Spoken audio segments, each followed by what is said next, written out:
Lo has dicho toda la vida, en la intimidad de una habitación y en la fila de la iglesia.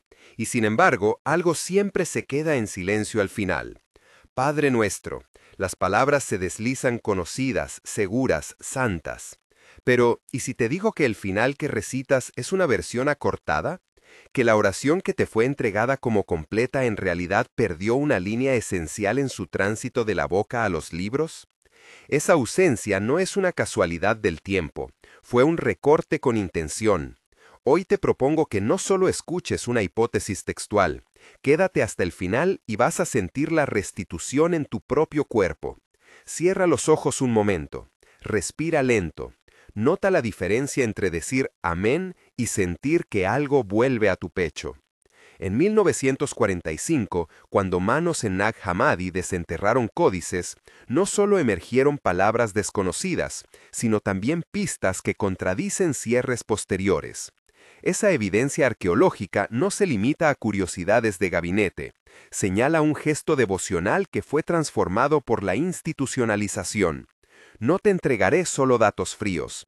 Voy a guiarte para que recuperes línea por línea el final perdido y lo conviertas en práctica. Si puedes, coloca la mano sobre el esternón. Siente la respiración, el soplo que conecta memoria y presencia. Lo que te falta cuando terminas la oración es la pista que vamos a seguir. Había una decisión que no se contó en los sermones. Cuando la fe se volvió religión de Estado, alguien tuvo que decidir qué partes exponerse y cuáles silenciar. Lo que aprendiste como ortodoxia fue filtrado, editado y a veces inventado en mesas de traducción y concilios. Piensa en el concilio de Nicea y en las conversaciones que rodearon la legitimación. Piensa en editores que prefirieron cerrar la experiencia devocional en lugar de dejarla abierta y peligrosa. En esa lógica, una línea que devolvía la voz al creyente fue recortada porque devolver poder a la persona iba contra un modelo que necesitaba solemnidad y autoridad centralizada. Hoy escucha este intercambio que sucedió en una sala archivística donde abrimos un fragmento. ¿Qué encontraste en la margen?, pregunta el archivista con guantes, la voz seca. Un final que no encaja con las ediciones del siglo IV, respondo pasando la lupa. ¿Estás seguro? Podría ser una glosa tardía, dice María, la paleógrafa. Lo contrario, la sintaxis indica un cierre que abre un circuito interior, replico. Andrés cree que eso cambiaría la recitación comunitaria, añade el sacerdote. Exacto, cambiaría cómo la gente siente la oración, concluye la paleógrafa. En esa conversación hay más que técnica. Hay una tensión entre preservar un texto y preservarlo en un sentido que mantenga el control sobre la experiencia colectiva. En 1945, en los fríos aleros de Nag Hammadi, los papeles aparecieron cubiertos de arena y sal. En otras colecciones se encontraron variantes en copias siriacas y fragmentos arameos que mostraban lugares donde las oraciones divergían. Entre los documentos surgieron pasajes que evocaban prácticas respiratorias, palabras como ruca y wu, soplo que no siempre aparecían en las ediciones latinas posteriores. En el Evangelio de Tomás hay dichos que invitan a una circulación interna de la palabra. Los fragmentos de Nag Hammadi, cotejados con testimonios de eremitas como Evagrius y con ciertas notas patrísticas, permiten reconstruir lecturas que la tradición oficial minimizó. Recuerdo a la historiadora Helena en la mesa de transcripción, sus dedos manchados de tinta, el olor a polvo y aceite, y la frase que nos paralizó. Una línea que no cierra con un último juicio, sino que retorna a la presencia al que ora.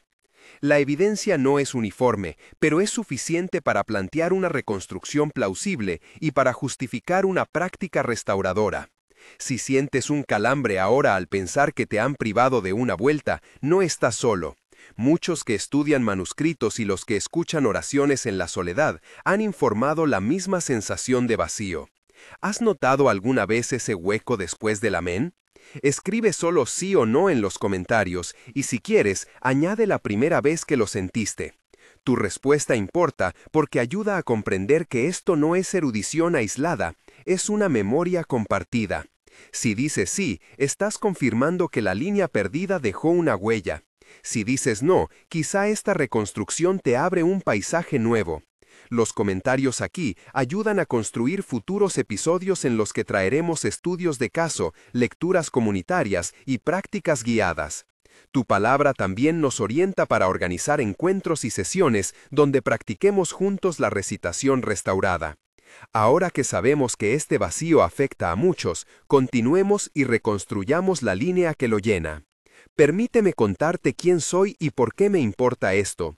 Nací en una familia que cantaba himnos al atardecer y rezaba el Padre Nuestro sin prisas. De niño, notaba que los viejos del pueblo cerraban la oración con una espera, como si algo faltara, y esa espera se volvió pregunta dentro de mí. Estudié filología para entender por qué las palabras cambian y pasé años en archivos conversando con traductores y monjes. He trabajado con el Dr. Ruiz Bouchard en textos siriacos, con la hermana Eudocia en fórmulas litúrgicas, con María en paleografía y con Tomás en etnografía de comunidades que preservan prácticas orales. Esta búsqueda personal conecta una herida íntima con una responsabilidad académica. Lo que persigo no es revanchismo contra instituciones, es devolver a la persona un gesto sencillo que activa memoria y presencia. Esa es la promesa que te hice al inicio. Tengo una deuda con las voces que escuché de niño y con las páginas que sostuve de adulto. Esa mezcla de nostalgia y rigor me guía en cada reconstrucción. Ahora descodificamos la pieza que creemos fue cortada. La versión canónica cierra con una afirmación de súplica y un amén final. La reconstrucción que proponemos añade una línea que abre en lugar de cerrar. En arameo, la partícula que sugerimos se lee como retorno, ruca, soplo que reintegra. Traducida, la línea podría decir: recuerda que el reino, ruca, soplo que reintegra, respira en ti y vuelva a tu pecho. Esta propuesta se apoya en análisis sintáctico y en variantes textuales que sugieren una fórmula respiratoria. Visualiza la frase como un puente sonoro que no enfatiza un final jurídico sino una circulación. La interpretación práctica es clara. La oración no pretende imponer una tregua externa, sino activar un circuito interior de presencia. Para sostener esto, revisamos la raíz aramea y cotejamos con fórmulas monásticas que invocan el soplo del espíritu como motor de memoria. Es importante que entiendas que esta no es una traducción definitiva, sino una reconstrucción plausible que abre la experiencia. Momento de tensión 1. La primera vez que presentamos esta hipótesis en una reunión con clérigos, hubo silencio y después una palabra dura. La autoridad no se siente cómoda cuando algo que mantiene el orden cotidiano puede potenciar la autonomía espiritual del individuo. En 2 párrafos se concentró la incomodidad. Algunos asistentes recordaron razones pastorales para un cierre firme, otros hablaron de la necesidad de estabilidad doctrinal. Era una discusión con olor a cera y a libros antiguos, con manos que jugueteaban con anillos y miradas que evitaban la confrontación directa. La tensión no era intelectual solamente, el riesgo percibido era práctico. Una oración abierta podría cambiar la dinámica de culto, la forma en que la comunidad se reconoce a sí misma. Momento de tensión 2. En la tarde siguiente, en la consulta con el padre Miguel, la conversación se volvió personal. Si la gente empieza a sentir la oración de otra manera, ¿qué queda del púlpito?, preguntó, apretando la silla con dedos callosos. Queda la responsabilidad de acompañar, respondí. Hubo un silencio como campana. La sala parecía llenarse del sonido de respiraciones que no se oyen. Sabíamos que no luchábamos contra teorías, sino contra estructuras enraizadas en prácticas y en poder. La tensión era tangible, con el fresco olor a incienso mezclado con la emoción fría de quien ve desdibujarse un mapa conocido. Momento de tensión 3. Cuando mostramos la reconstrucción a un grupo de monjas conservadoras, la reacción fue de alerta. Esto abre la puerta a interpretaciones peligrosas, dijo Sor Eudocia, con voz quebrada. Otros, como Lucía y Andrés, se inclinaron a favor del rescate. La discusión se extendió en 2 párrafos cargados de imágenes, manos que se elevan, párpados que se humedecen, un calor que sube al rostro cuando la verdad amenaza con alterar la calma administrada. Esa tensión nos recordó que no solo reescribimos palabras, reconfiguramos afectos y modos de pertenencia. Es hora de practicar. Vamos a hacer una decodificación palabra por palabra y una mini práctica guiada. Escucha las sílabas con atención. Primero inspira por la nariz contando hasta 4. Siente el aire rozando la cavidad nasal. Mantén 2 tiempos. Ahora pronuncia la primera invocación como siempre. Padre nuestro, que estás en los cielos. Siente cómo la palabra Padre vibra en la garganta. Añade la frase restaurada en voz baja. Que el reino respire en ti y vuelva a tu pecho. Nota el eco en el esternón. Repite conmigo en voz baja y con atención a la exhalación. Cierra cada línea con un soplo que no busca apagar, sino reenlazar. En esta escena, dialogamos con 2 practicantes para modelar el proceso. ¿Cómo debo articular la última frase?, pregunta Elena, acercando las palmas al pecho. Suave, como quien llama a alguien a entrar, respondo, indicando el conteo de respiración. ¿Y el amén?, pregunta Tomás, mirando al suelo. Amén se mantiene, pero ahora lo sientes llegar de dentro, respondo. ¿Cuántas veces repito?, pregunta Lucía. Hasta que sientas un retorno, respondo. ¿Y si no lo siento?, pregunta Andrés con honestidad. Practica sencillo, 3 ciclos, y notarás un cambio, sugiero. A lo largo de la guía te describo sensaciones, el calor que sube al pecho, el eco de la palabra en la caja torácica, el ligero sabor metálico que a veces acompaña la emoción, la textura de la piel bajo la palma y la luz que parece entrar por la nuca. Estos detalles sensoriales te ayudan a anclar la experiencia que proponemos. Ahora recitamos la versión restaurada completa. Respira conmigo. Inspira 4, mantén 2, pronuncia lenta y clara. Padre nuestro, que estás en los cielos, santificado sea tu nombre. Venga tu reino. Hágase tu voluntad como en el cielo, así también en la tierra. Danos hoy el pan nuestro de cada día. Perdona nuestras ofensas, como nosotros perdonamos a los que nos ofenden. No nos dejes caer en tentación, y líbranos del mal, y líbranos.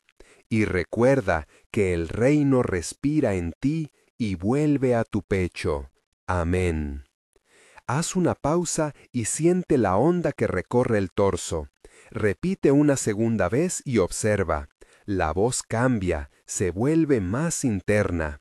Escucharás, quizá por primera vez, cómo la oración deja de terminar para comenzar un circuito que reaviva memoria y presencia. Un testimonio que compartimos viene de María, que después de practicar 3 días consecutivos nos escribió. Al decir la última frase, sentí a mi madre en la cocina y una paz que no había sentido en años. La oración ahora me devuelve algo. Esa narración no es anécdota aislada, se repite en distintas voces y lugares. Si lo que escuchaste te movió, hay acciones concretas que puedes tomar. Si este reencuentro con la oración te tocó, suscríbete al canal para recibir más prácticas y estudios basados en manuscritos y testimonios. Comparte este video con alguien que también haya notado ese vacío, porque la recuperación es colectiva. En la descripción encontrarás enlaces a lecturas seleccionadas sobre Nag Hammadi, variantes siríacas y trabajos de Evagrius, así como un grupo donde practicamos en vivo.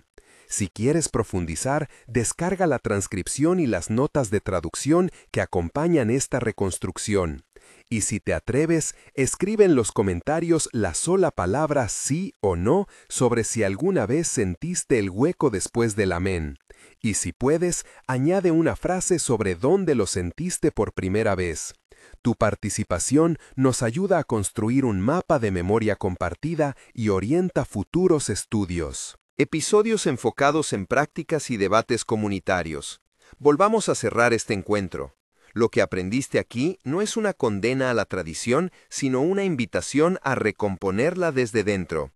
Has oído pruebas, has mirado variantes textuales y sobre todo has practicado una forma de recitar que devuelve la experiencia a quien ora. Si respiraste con intención, ya has sentido la vuelta. No minimices eso. La institución pudo cerrar, editar y decidir, pero la memoria no desaparece, se queda en el soplo y en la carne. Si este reencuentro te habló, comparte y deja un comentario. Para quienes quieran continuar, en la descripción están las fuentes y el enlace al grupo donde nos reunimos a practicar y dialogar. Ve con paz y recuerda esto: no termines con un amén que apaga. Respira y sé el amén.